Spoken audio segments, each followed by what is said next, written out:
Hi friends, welcome to குறிஞ்சி.com. இன்னைக்கு நம்ம ரொம்ப ஹெல்தியான ராகி லட்டு எப்படி செய்யறதுன்னு பார்க்கலாங்க. இந்த ராகி லட்டுக்கு இனிப்புக்காக நம்ம இதுல வெல்லமோ சர்க்கரையோ நாட்டு சர்க்கரையோ எதுவுமே சேர்க்க போறதில்ல. ஆனாலும் இது ஒரு இனிப்பு லட்டுங்க. குழந்தைங்களும் விருப்பப்பட்டு சாப்பிடக்கூடிய இந்த லட்டு இன்னைக்கு எப்படி செய்யறதுன்னு பார்க்கலாம் வாங்க. நான் 1 கப் அளவுக்கு ராகி மாவு எடுத்திருக்கேன். 1 கப்பு உலர் திராட்சை, 1 கப்பு பேரிச்சம்பழம், 1/2 கப் அளவுக்கு வேர்க்கடலை, நல்லா வறுத்த வேர்க்கடலை எடுத்திருக்கேன், 1/2 ஸ்பூன் ஏலக்காய் தூள். இப்போ இது மட்டும்தாங்க இந்த லட்டுக்கு நமக்கு தேவையான பொருள். இப்போ வேர்க்கடலையை நான் ஏற்கனவே வறுத்து தோலெல்லாம் எடுத்து சுத்தம் பண்ணி வச்சிருக்கிறதுனால அதை அப்படியே நம்ம யூஸ் பண்ணிக்கலாம். இந்த கேழ்வரகு மாவை மட்டும் ஒரு கடாயில சேர்த்து நல்லா சூடு ஏறினா மட்டும் பத்தாதுங்க, நல்லா வாசனை வர்ற வரைக்கும் வறுத்து எடுத்துக்கணும்.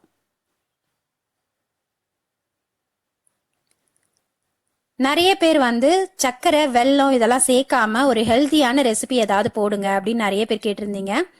அவங்களுக்காகவும் இந்த கேழ்வரகு மாவுல கால்சியம் சத்து அதிகமா இருக்கிறதுனால வளர்ற குழந்தைங்கள்ல இருந்து பெரியவங்க வரைக்கும் இது எல்லாருக்குமே ரொம்ப முக்கியமான ஒண்ணுங்க. அதிகமான கால்சியம் சத்து உள்ள ஒரு சிறுதானியம்னு பாத்தீங்கன்னா அது இந்த கேழ்வரகு தான். அதை வச்சு ரொம்ப ஹெல்த்தியான இந்த லட்டு ரெசிபி இன்னைக்கு போட்டிருக்கேன்.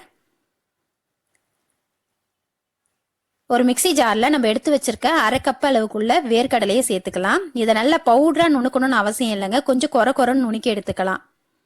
அப்பதான் இது நம்ம லட்டு சாப்பிடும் போது வாயில அகப்படுறது ரொம்ப நல்லா இருக்கும். இந்த அளவுக்கு நுணுக்கி எடுத்துக்கிட்டா போதும். இப்ப இதுல விதை நீக்கின பேரிச்சம்பழம் 1 கப் அளவுக்கு சேர்த்துக்கலாம்.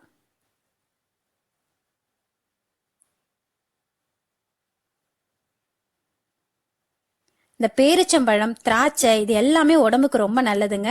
1 கப் அளவுக்கு உலர் திராட்சை,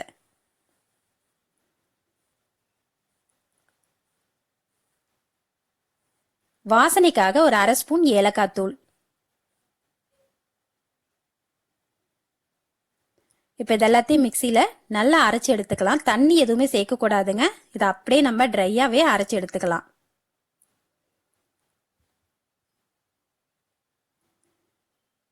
இந்த அளவுக்கு இதெல்லாம் நல்லா அரைப்பட்டாதான் நம்ம கேழ்வரகு மாவு கூட சேர்த்து இதை லட்டு பிடிக்கும் போது நமக்கு கரெக்டான பதத்துல இருக்கும் லட்டு. இப்ப நம்ம வறுத்து வச்சிருக்க கேழ்வரகு மாவையும் இதிலே சேர்த்து நல்லா மிக்சியில ஓட்டி எடுத்துக்கலாம்.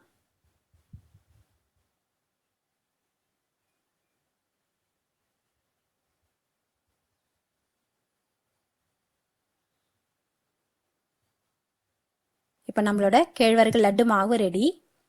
இதை நீங்கள் கொஞ்சமாக எடுத்து கையில் பிடிச்சு பார்த்தீங்கன்னா லட்டு மாதிரி பிடிக்க வரணும். அப்படி இருந்தால் தான் நம்மளோட லட்டு இப்போ நம்ம இதில் லட்டில் நெய்யோ எண்ணெயோ எதுவுமே சேர்க்க போகிறது இல்லைங்க. இப்போ இந்த மாதிரி நல்லா பிடிக்கிறதுக்கு லட்டு மாதிரி வந்தால் தான் நமக்கு லட்டு சாப்பிடும்போது நல்லாயிருக்கும். உங்களுக்கு அந்த மாதிரி பிடிக்க வரலன்னா இன்னும் ஒரு 1/4 கப் அளவுக்கு பேரிச்சம்பழம் சேர்த்தே ஓட்டி எடுத்துக்கோங்க.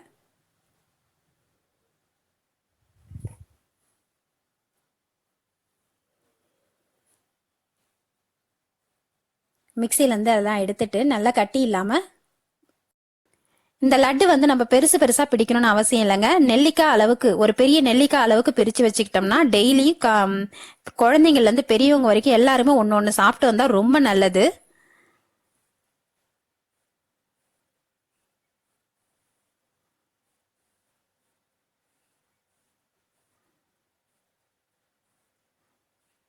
இப்போ இந்த வேர்க்கடலை கொஞ்சம் கொரன்னு அடைச்சதுனால அதுல நல்லா வெள்ளை வெள்ளையா தென்படுது பாருங்க. இது பார்க்கவும் நல்லா இருக்கும், நம்ம சாப்பிடும் போதும் இது வாயில கடிபடுறது நல்லா இருக்குங்க. இப்ப இந்த அளவுல நம்ம எல்லா லட்டும் பிடிச்சி வச்சுக்கலாம்.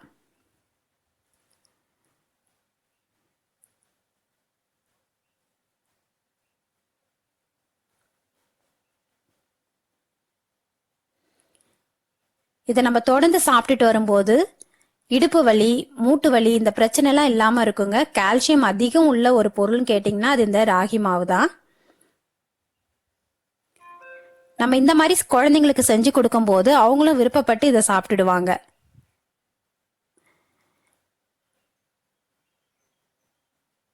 இப்போ உங்களுக்கு நெய்யோட டேஸ்ட் பிடிக்கும், இது நான் நெய் சேர்த்து தான் செய்யணும்னு நினைச்சீங்கன்னா இதுல இந்த டைம்ல நீங்க ஒரு 2 ஸ்பூன் அளவுக்கு நெய் சேர்த்து கலந்து இந்த லட்டு பிடிச்சு வச்சுட்டீங்கன்னா அது இன்னமும் சாப்பிட்றதுக்கு டேஸ்ட் ரொம்ப நல்லாயிருக்கும். இப்போ நம்மளோட ராகி லட்டு ரெடி. இந்த ரெசிபி உங்களுக்கு பிடிச்சிருந்தா லைக் பண்ணுங்க, ஷேர் பண்ணுங்க, சப்ஸ்கிரைப் பண்ணுங்க. உங்க ஃப்ரெண்ட்ஸ் அண்ட் ரிலேட்டிவ்ஸோட இந்த வீடியோவை ஷேர் பண்ணிக்கோங்க. நன்றி, வணக்கம்.